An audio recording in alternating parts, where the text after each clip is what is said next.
But mostly నేను మిగతా అందరి ప్రెగ్నెన్సీస్ ఒకలా ఉండవు కదా! మిగతా వాళ్ళు చూస్తే చబ్బీగా అవ్వడం లాంటిది నేను అబ్జర్వ్ చేశాను.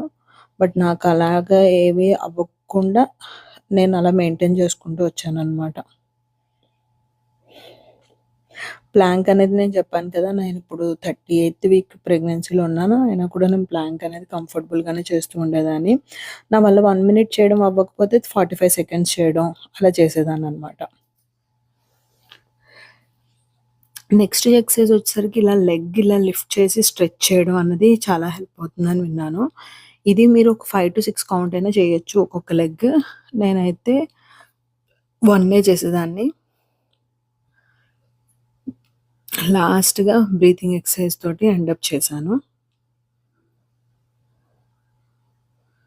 సో, బ్రీతింగ్ ఎక్సర్సైజ్ అనేది చాలా హెల్ప్ అవుతుంది అని చెప్పి అన్నారు కాబట్టి బ్రీతింగ్ నార్మల్ డెలివరీకి హెల్ప్ అయింది నాకు.